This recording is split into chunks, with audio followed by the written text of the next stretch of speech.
talk a little bit about what you've got going as far as the linebacker situation and how that, 3 days in, what you've learned? I think it's obviously we're replacing two really important pieces, and everyone in that room is aware of that. Everyone has bought into the fact that this is going to be an open competition, and we're every day rolling units through. And so we've kind of paired the guys up, and when it's their time for their pair to go in, they roll in, create some chemistry together, and they're going to earn what they get.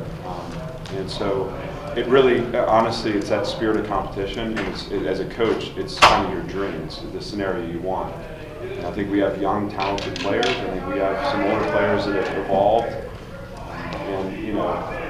And am I pleased with where we are? Like, no. Right? But that's because I know what it's going to take. We know what it's going to take for us to accomplish what we're out to accomplish. So, I'm excited about the competition. They're excited about the competition. They've embraced it. And so we've had a lot of fun getting that started.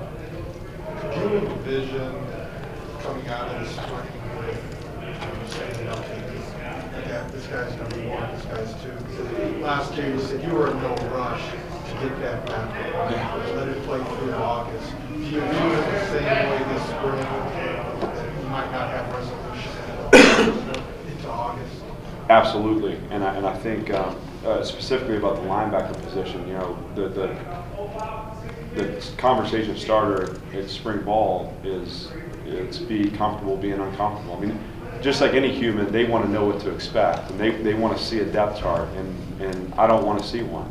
I don't know why we need to determine this up until we're teeing it up, and even then, it's like, what's your target for completion, right? I mean, this unit has to keep evolving, and we're going to line up and play our first game, and by game 5 and game 8, we need to be better, and how that looks and how the parts shift. And if I can get a guy who ends up being a 2 to push himself up until the point that his number's called, then we'll be better for it when we need the next man in. So I don't anticipate making any decisions up until the point we have to. And even then, like I said, it's how you set the target. I don't, the season's about your defense, your unit evolving the entire time. And so, we just want guys to keep pushing and keep competing the entire time.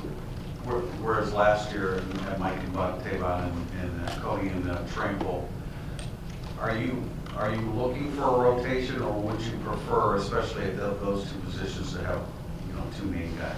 No, I want a rotation, and I think the split of that rotation is determined by what we feel like the separation in performance is. But this defense, this system was built on, let's play as many guys as we can, because there's two effects there. One is it keeps your unit rested, and then two, I think there's this collective buy-in that goes on when they know they have ownership, even if it's 10 or 15 reps.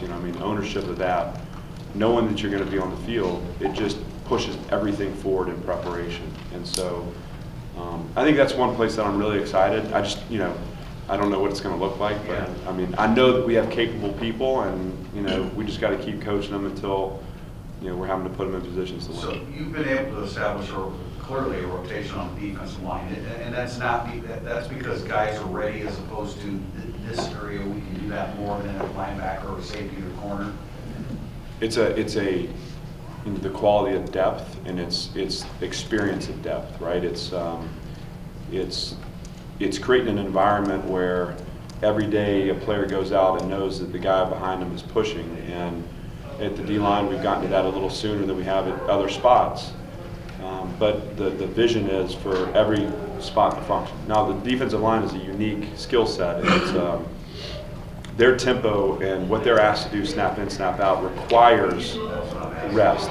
But so they may roll a few more guys, and they may roll a little more frequently. But you should see added numbers. And again, look, if we get to the fall and we can't do it because we feel like performance suffers, then that's something we have to confront. But at this point, we're looking to open the doors up and asking guys just to earn what they want. What is your level of concern of depth on the interior? line? Right now, that's not what keeps me up at night. I think we have a great D-line coach that is getting young guys ready. I think we're going to reintroduce healthy bodies and add some bodies in the summer and fall that will be not just serviceable, but I think will push the standard forward. And I think that I get not really concerned at this point. And as we get closer, if we can stay healthy, and if those guys that are going to be added, if they develop the way I think they are, then I think we'll be fine. If not, then we got to go back to the drawing board and figure out what we need to Can do. you name some of those healthy bodies you expect? I mean, does that mean Hunter Spears? Does that mean where's Franklin? Hunter, Franklin, incoming freshmen. I mean, those are the guys that pop in my mind. They're hungry and anxious to get out there. Hunter as an early enrollee, rehabbing an injury, but he's going to be better for his time spent here. And then Jamion, really was a guy that was able to play for us. In the game he got hurt was the Wake Forest game. He was coming along, and he's going to have a road back. I mean, it's not going to be seamless, but he's got the ability to help, and so we'll expect him to come back and add to that. Clark, circling back to the linebackers, with John Asmar, not a lot of experience with any of them, what are the traits that you're looking for? What's going to jump out at you in spring that's going to determine playing time?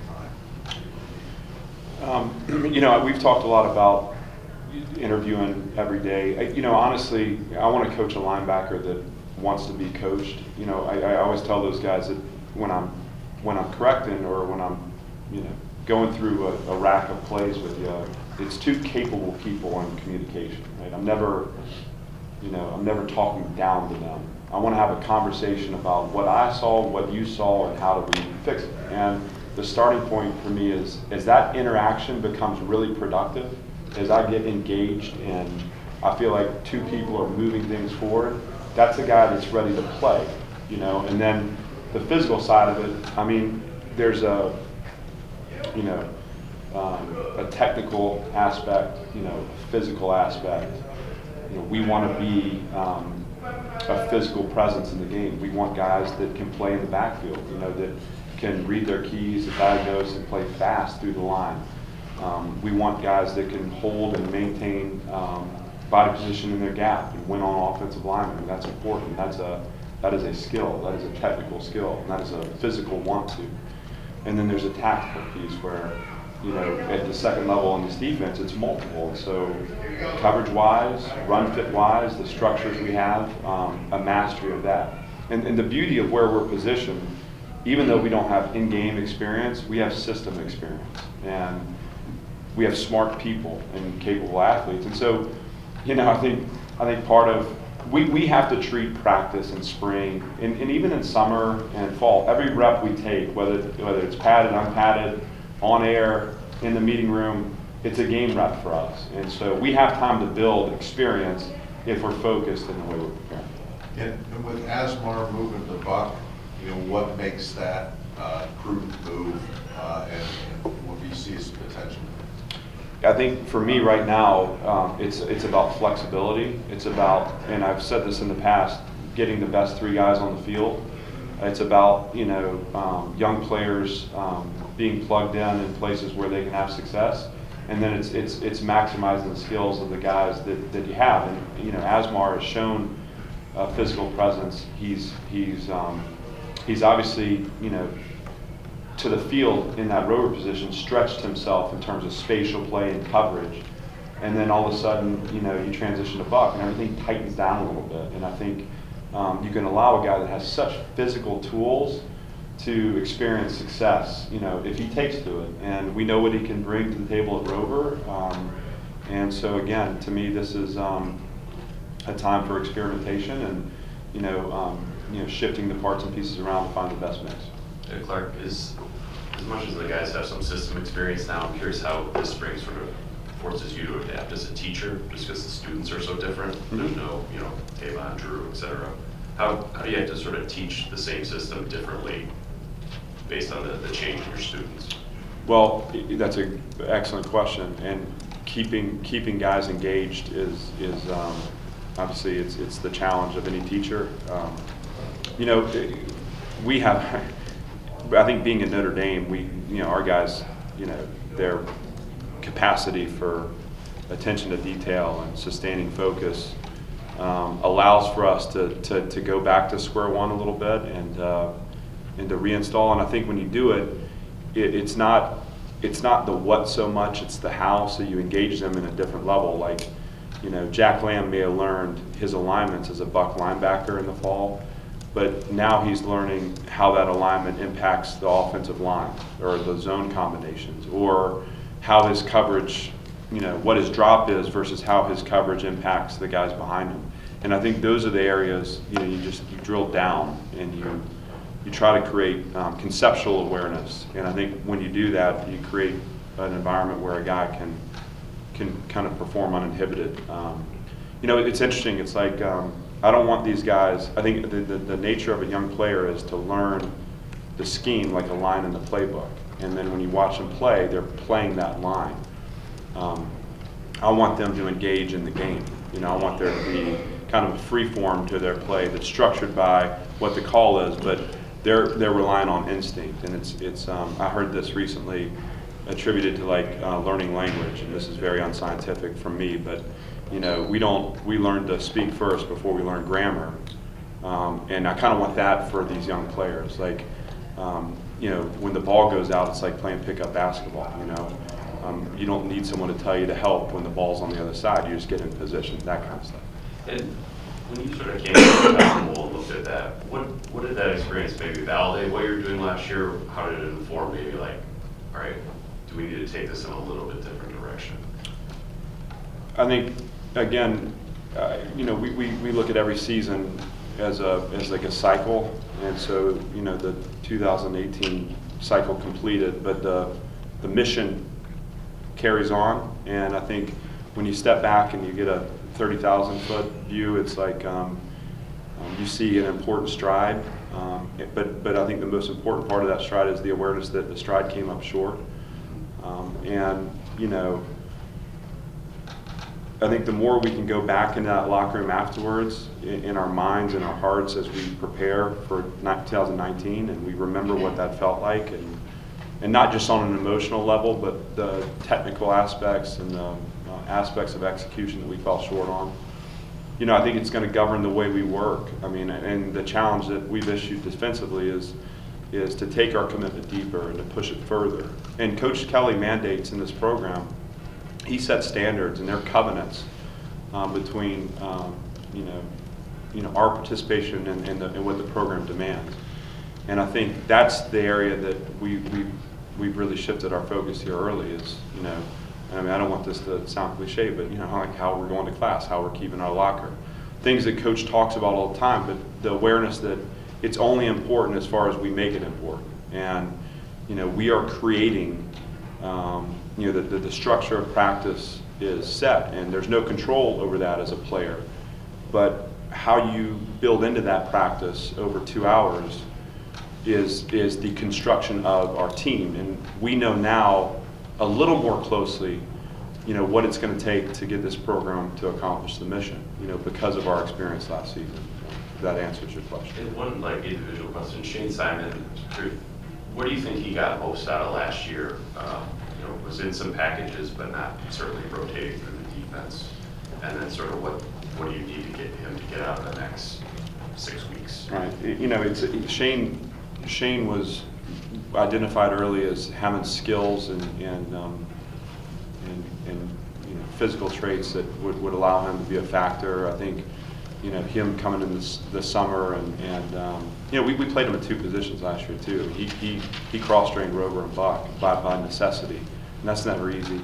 It just never quite got over the hump where we felt like as a rotational player, he was fully ready. But like you said, he involved himself in some packages. That experience completely shifts the way the next segment, because he knows now what it feels like to go through a season, and honestly the sting of not playing as much as he wanted to. And that's a guy that, I love Shane. Every time we talk and I challenge him in certain ways, it's always like, I just want to play, coach. I just want to play. And so, my job is not just to roll the ball out with Shane, but, I need to connect with him and identify the areas he has to improve, because there's a guy that could be a dynamic player for us. Is he there now? No, but, that's why we practice. Coach, you had one position switch with Houston Griffith moving to the boundary. Is it kind of twofold, where you obviously have new competition in the boundary, but you believe in fit in your up-and-coming safeties behind Gilman and Elliott? Less about that, honestly. This is about Houston Griffith and what he does for us. I mean, I think there's a guy who's earned the chance to be a starter for us, to have a chance to compete for that. He's got skills that at that position can be elite. And that position, as we all know, is a critical part of any defense. And so this is about Houston maximizing his skills and his potential to help us win. There is no part of me that is anticipating anything from incoming freshmen other than, again, they're gonna give it their best shot, and we're gonna help them get as far along as we can, and we'll see where we are at the end. But that's what that's about. I'm excited for Houston, to go out there and compete every day and to show what he can do. And again, he has physical traits that would lead him to be effective there. He's just got to learn it and do it. I guess on that note, your two safeties logged a lot of snaps last year. Now the two guys behind them without Griffith, as of now, Moala and a guy I'm curious about, Derek Allen. Where have you seen their growth almost a year in? Well, this is, part of this spring, is the patience in developing depth, and for both those guys, they're in a position now where they're getting a ton of reps, and they're making mistakes, but they're learning from them, and they're both balled in, and they're playing hard. And I think at the end of the day, their development will be predicted over the next spring and summer. But we're excited about both. Excuse me. Clark, was it almost too easy last year with having so many experienced guys? Like, is it a different challenge this year, knowing you don't have that same experience coming into the year as you did last year? I think that this is about our unit as it is now, taking ownership of where we're going to direct it. I mean, I don't view things from that standpoint. I certainly wouldn't say that last year was easy. I think, we demanded a lot of our older players, but I think we're with every year, this is year 3 now, we're identifying our standard of performance. We haven't found it yet, and there's no reason to think that this unit can't go a little further along the way in finding that. And so, if anything, every year you're in the system, it gets a little easier because expectations are understood, performance standards understood, and we're in search of that bar right now, and we haven't found it, but that's what we're doing every day. How did it feel to put pads on today for the first time in the spring? And do you get a chance to look at things differently when you're wearing pads as opposed to when you're not wearing pads? Oh, it completely changes the way you can grade practice. It's an important thing for us, and then particularly in the second and third level where we're young, how these guys physically respond. And so it was fun to be out there. I think, to varying levels of success. We at times, did what we needed to do, and we're in good positions. At other times, we got run through, and that'll be just learning experiences for the guys. What do you expect to get out of Gilman this spring, and how have you seen Elliott develop as a leader for you on the back end? With Aloki, we're hoping, obviously, that he gets back healthy and is able to push this game a little further. If you remember, we sat in this room a year ago talking about his lack of experience, and so, he's now 1 year further along, but there's still ground to be covered. I mean, he can learn. Just as I was talking to Pete, it's about the depth of his understanding of what he's doing, and he will benefit greatly from this spring in those ways. And with Jalen, both those guys, I mean, you know, they're incredible leaders. You know, I think natural leaders, but both, you know, have the ability to be vocal and just handle that as maturely and as well as, you know, any guys I've been around. They engage their teammates at a very personal level, and it's really fun to be around. I mean, we need for that. But I think as an older, so Jalen's leadership has been fantastic, and I think the thing for him is first just being a tone setter for us. But beyond that, you know, it's also, you know, policing the standards that Coach Kelly set forth, that I set forth defensively, and he's shown a willingness to do that, and that's been a lot of fun to see too, where I'm doing less talking because things are addressed before I get to it. And I think physically for Jalen, you know, it's like as a veteran player, it's not necessarily about the complex things. It's not the broad schematic things so much. It's more about reverting back to the minutia, the things that at first maybe you weren't worried about, how your steps, you know, or what your body position was at the point of attack, or, you know, what your tempo was, because you were just wondering what cover 4 was. You know, you're just trying to figure out how to make your reads. I think now you go back to that starting point, and I think that's where you find the advantage, because when you start cleaning up things like eye transition and footwork, as rudimentary as that sounds, you know, better starts lead to better finishes, and that's kind of what his challenge is now. Do you have a target date for Gilman's return to practicing? That would be for Coach. You know, I don't. For Coach Kelly, I don't know. But you know, he's coming along. I know that. I know he's excited to be out there. But it's, you know, that's for him. Couple more? Coach, how has Avery Davis looked in his kind of transition to cornerback just over the last week? Yeah, it's been a quick turnaround for him. It's funny because you can look back. You know, I've looked back at last year's spring, and there's Abe throwing the football. He's handled it like a pro. I mean, you know, part of this is you understand where you may need to shore up your depth, and so secretly, you know, I keep an eye on those offensive skill players. And you know, when Coach brought Avery's name up, I was like thrilled, because I've kind of been secretly watching him work.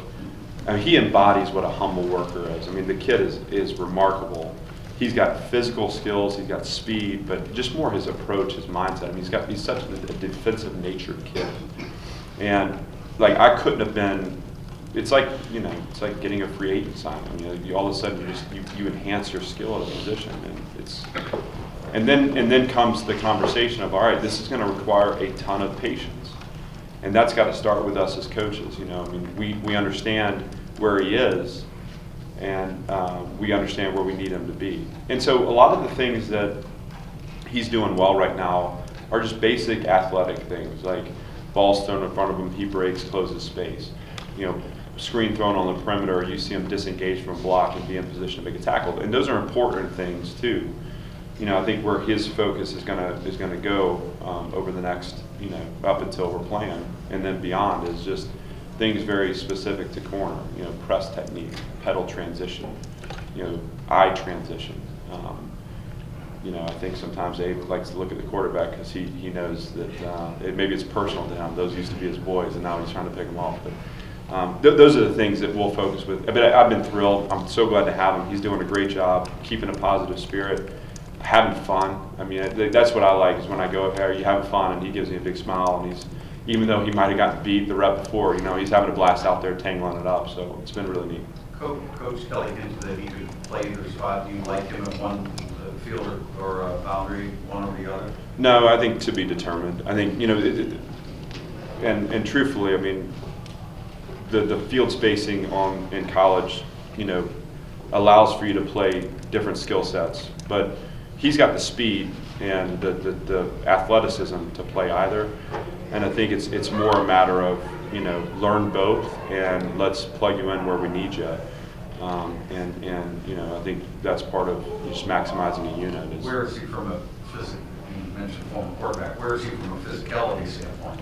Well, you know, I think that a lot of that is kind of to be determined. There's a willingness, and I think that's the most important thing to me. I mean, look, open field tackling is a skill that has to be taught and repped. And so, you know, he's got, you know, just like every young player, he's got ways to go there. But like Avery Davis is a competitor, and he's tough, and that's gonna, as long as we can coach him, and you know he can stay patient with himself, his ability to make a tackle will. I don't have any concern with that. Last year, you were senior elevated in the middle with Hillary, Bonner, Tranquil, Coney, maybe a little bit inexperienced at perimeter. This year, it's the reverse. You really are replete with a lot of experience on the edge, and maybe not so much in the middle. Does your defense have to kind of make an adjustment in its overall structure for that change? You know, no, it's. I think if anything, there's like a doubling down on the structure. I think when you rely on bodies in the middle to make plays, you can sometimes allow them to function a little bit loose with respect to what their rules. You know, like I'm not going to tell Tavon Coney to run right when the ball is going left, right? Because he knows and has this instinct that he relies on that gets him in great body positions. I think now as you coach the younger players, it's having that awareness of, you know, what my responsibility is. Again, like doubling down on the structure, and then from there, once they kind of gain the experience, they can deviate as the situation allows for them to. But we won't. You know, I think every year you're looking at who you are, what your skill set is, whether you're experienced or inexperienced has less to do with, you know, like what does that guy do well. And so you kind of shape calls around what you do well, and so that'll certainly evolve and take shape over the next, you know, whatever it is, 6 months or so. Thank you, guys.